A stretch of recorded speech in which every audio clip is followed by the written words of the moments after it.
కర్నూలు నగరంలోని 27వ division Jayaram theatre వద్ద ఏర్పాటు చేసిన వినాయక చవితి ఉత్సవాలు వైభవపేతంగా కొనసాగుతున్నాయి. ఉత్సవాల్లో భాగంగా రెండో రోజు సోలేటి అల్లూరయ్య ఆధ్వర్యంలో భక్తులకు అన్నదాన కార్యక్రమం చేపట్టారు.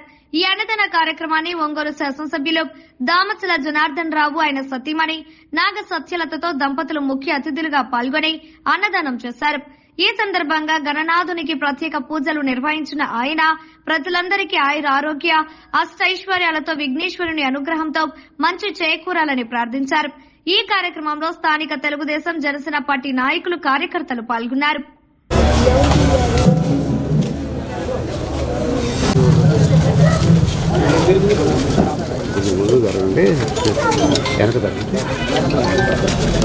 సురేష్ అన్న మేడం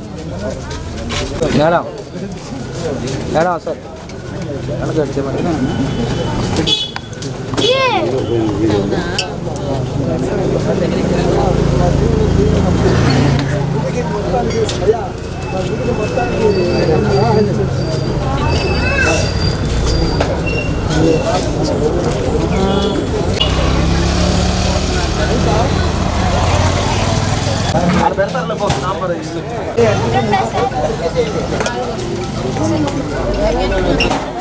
ఇక్కడ జయరాం సెంటర్ గోస్వామి దగ్గర ఉన్నటువంటి శ్రీ వరసిద్ధి వినాయక దేవస్థానం కమిటీ ప్రతి సంవత్సరం 10 సంవత్సరాల నుంచి చేస్తున్నాం. ఈ సంవత్సరం అన్న సందర్భం కార్యక్రమంగా 10 సంవత్సరం ఈ సంవత్సరం ఎమ్మెల్యే గారిని పిలిపించి దివ్యభయంగా ప్రతి ఒక్కరికి అన్నదాన కార్యక్రమం బాగా జరుపుతున్నాం.